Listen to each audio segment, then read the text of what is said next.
much for having me. It's always a pleasure for me to share my story with any audience at all because a story changed my life. And the theme of my talk here this afternoon is nothing means anything except the meaning you attach to it. Nothing means anything except the meaning that you have given it. A few days ago, I clocked 32. And thank you. And until I was 17 years old, I had no idea who my father was. Growing up, my middle name was Bastard. Whenever I had any quarrel or arguments with neighbors, they were quick to point out that I was Temi Bastard. And even my mother was not spared. Whenever she had rancor or fights or arguments with neighbors, they were quick to call her slut because she had a child outside wedlock. My earliest memory of my father was at my 7th birthday. I was told he was coming to surprise me. I wondered, how would I recognize him when he steps into the room? My mom said, don't worry. You look just like him, so you will know him when he walks in. I'm like, oh, okay, interesting. So I waited till it was too late to wait. He never showed up. No apologies, no explanations. He just never showed up. That night, I cried myself to sleep. But before I slept, I swore to sue him. I swore to make him pay for breaking my heart that day and for everything my mother had ever had to go through as a single mother. When I was 8, my mother got married to a man who had 3 children. So I got myself a sister and 2 brothers. Unfortunately for us, I and my mom, this man wanted more children. My mother could not provide. He had this habit of abusing me verbally and emotionally. As a matter of fact, every single day, he would give me half of whatever he gave his children for lunch. With his encouragement, my mom sent me out to Ekiti to have my secondary education. While there, I picked up a local accent. And so, when I returned back to Lagos, my friends and neighbors would call me and ask me questions just so I could speak. And they would laugh their heads off. And I would go, "Kí ló ń ṣe yín báyìí, ẹ̀yin ọmọ?" And people would laugh that, what are you saying? Unknown to me, I had picked up a funny accent because it was not Lagosian. From there, I got self-conscious. I stopped speaking. And when you asked me to speak, I would stammer. And that was how I became a stammerer. Now, stammering of its own is not a crime. But when you have to explain your own side of an argument, and all you can do is cry because you don't have the words to explain yourself, you begin to see stammering as a disability. When you join the debates club, and all the session, you were never called up to the stage to deliver a debate, then you know that you are suffering from a disability. Now, when you have the vision to one day stand before a judge to sue your father, you know that your chances are pretty slim. My mom lost her marriage because she could not have a child. And so we were forced to sleep and stay in her shop for over 1 year. It was a really trying period for us. At that moment, I knew I had to seek my father. I had to find him. Everywhere I went to, where my mom pointed me to, he could not be traced. Until one fateful day, she said, oh, she thinks she saw a man who looks like him drive out of a mansion on her way to church. So I was encouraged. With nothing but fearful courage, I walked onto the mighty gate and I knocked. I met a woman there who confirmed that it was indeed the home of Mr. Ganiyu Lawal. He said, how can I help you, young lady? Like, well, I'm come to see him. Oh, he's not home right now. Do you want to leave a message? I said, yes, verily, I would like to. So I left him these very long notes. More like a hate speech, actually. And I gave everything into that notes. Everything my mother told me about him. I said, now I am ready for vengeance. I'm going to sue his sorry ass. I'm going to do all of that.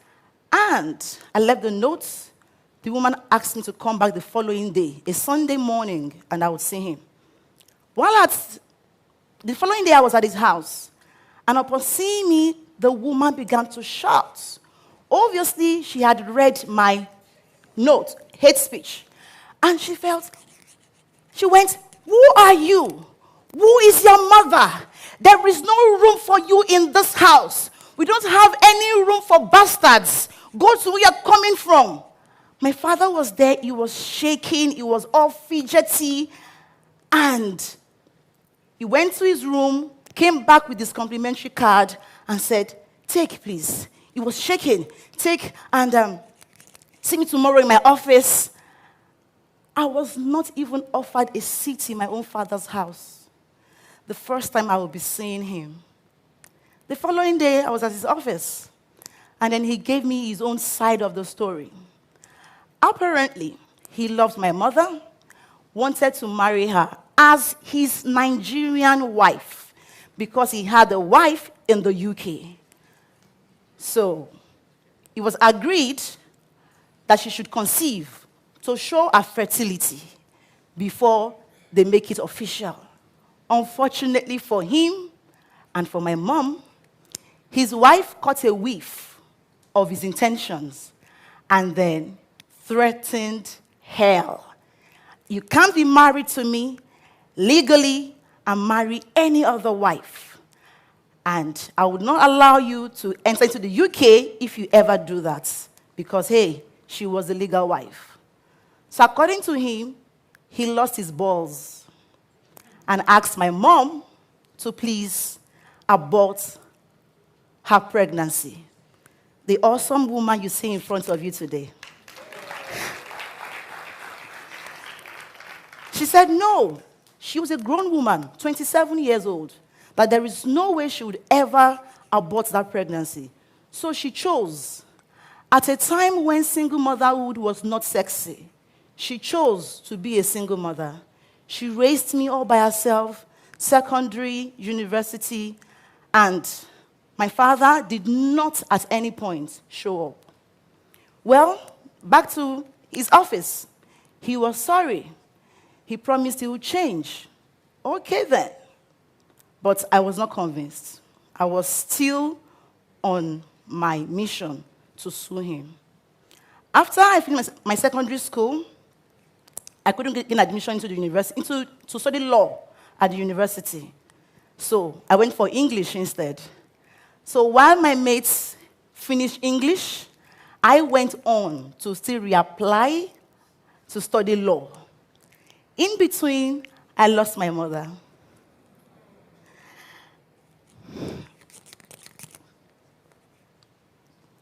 And for over 3 years, my father did not look for me.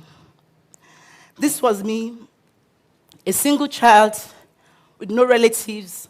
I became homeless. And I knew I was determined to sue him. But something happened to me. Rather, I met a mind. She's a lady I met at a hospital. She had hunchback. And then she was pregnant, so she was suffering from some backache. And When I saw her, she had these beautiful phones. I'm like, oh, ma, I could help you to print out pictures from your phones. And she said, oh, really? Is that possible? Yes, I had a small device. I was a hustler. So I was doing any and everything. Washing clothes, ironing them, selling bread, pure water, everything in school to make ends meet. Thank you very much. So she took me to her home, and she showed me, for the first time in my life, I saw an inverter. She showed me her husband, tall, dark, handsome, and yes, rich. I'm like, oh my God, how? She said, Temi, sit down, let me tell you a story. She told me a story of how she had been engaged to a man who was abusing her, who never ceased to point out her hunchback. And she said one day, the guy's aunt told her that, Jumoke, you deserve better than this. The way my nephew treats you is not how I would want my daughter to be treated. So she made a statement that day, and she said, Temi, never ever forget this. You are an amazing woman. You are an amazing human being. Whoever does not love you have a bad taste. I'm like, okay. If you don't love me, you have bad taste.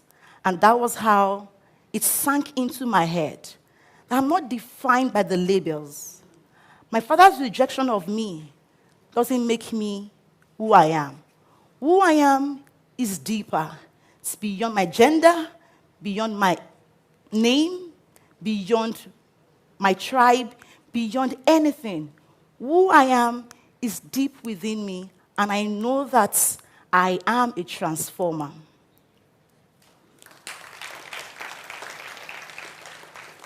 While in the university studying law, I met my husband and got married to him, had my child.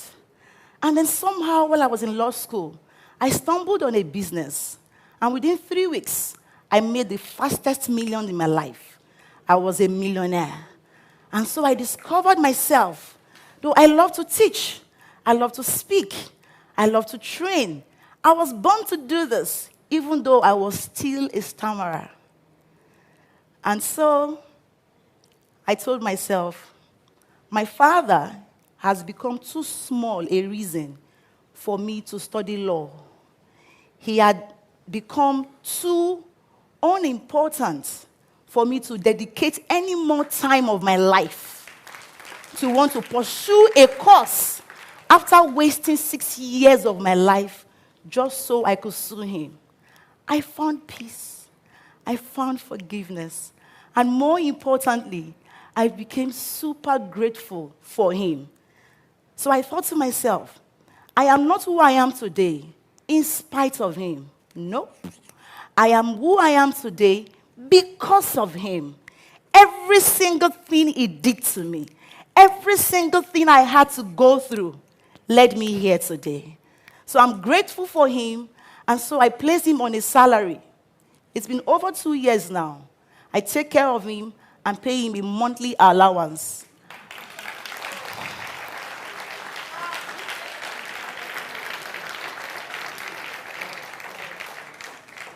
And sometimes when I see his call, it will be to ask me, Tokpe bawo ni o?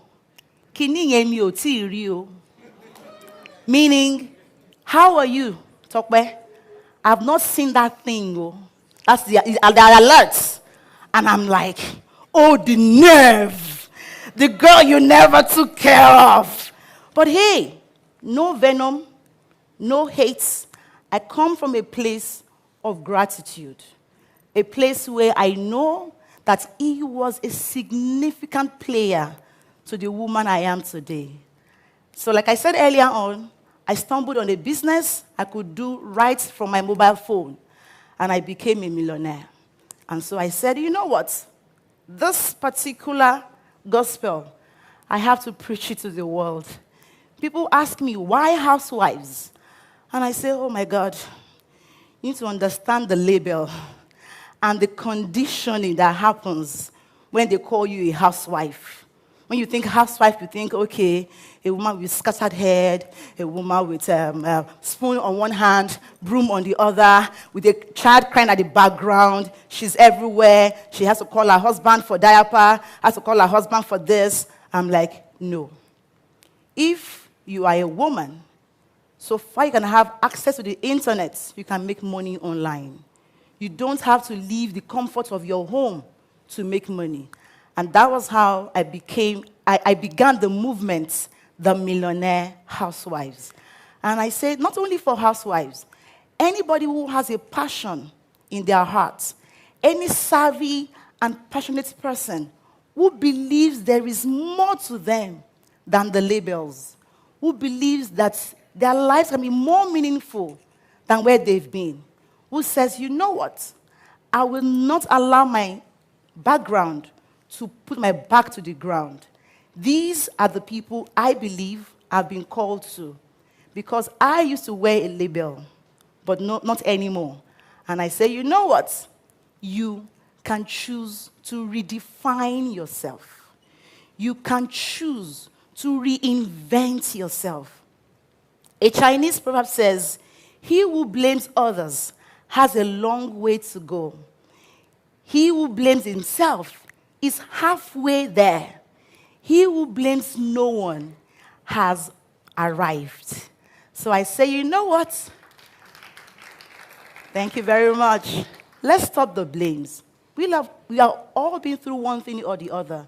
And if you're here today, you've had any form of disadvantage or any form of experience, I'd love you to do a switch today and say, where you are today and where you're going tomorrow is being prepared for by where you've been. You can choose to make change the trajectory of your life by choosing to be grateful than to have anger and any unhealthy feeling in you. Because indeed, nothing means anything except the meaning that you've attached to it. If at any point my story resonates with you, I want you to look at me now and say, I can reinvent myself. I can redefine my experiences. I can choose my meaning. Because nothing means anything except the meaning I attach to it. Thank you for listening.